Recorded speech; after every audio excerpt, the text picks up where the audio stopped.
क्या बीजेपी के 1 दर्जन मुख्यमंत्रियों, लोकसभा और राज्यसभा मिलाकर करीब 400 सांसदों, देश भर में फैले 1300 विधायकों और हजारों नेताओं में कोई भ्रष्टाचारी है ही नहीं? ये सब देवदूत हैं, दूध और गंगा जल से नहाए हुए पवित्र लोग हैं, सत्यवादी राजा हरिश्चंद्र के वंशज क्या हैं ये? ईडी वाले, ये सीबीआई वाले, ये इनकम टैक्स वाले, क्या इन सब लोगों को बीजेपी नेताओं का घर दफ्तर का पता नहीं मालूम है? या इन्हें कह दिया गया है कि ये सब अपने लोग हैं, इधर झांकना भी मत?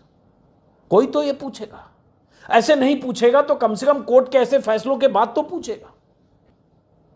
मतलब साफ है, मोदी सरकार की एजेंसियों को इस बात की खुली छूट है कि गैर बीजेपी दल के किसी सांसद को जब चाहे दबोच लें।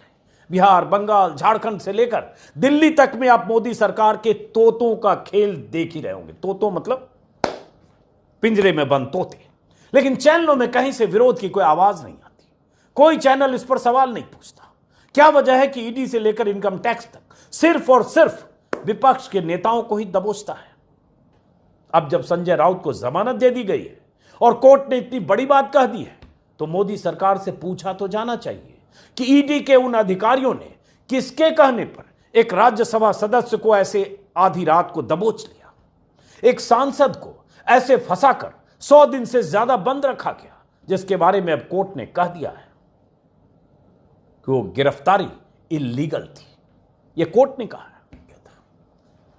कल ही मुंबई की एक अदालत ने ईडी के मुंह पर करारा तमाचा जड़ दिया है।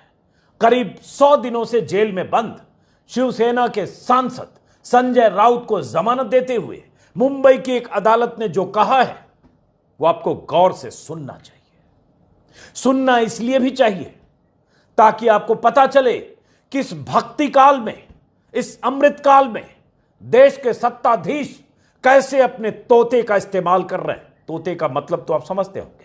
यूपीए काल में सीबीआई को तोता कहा गया था, आज कई तोते हैं। कैसे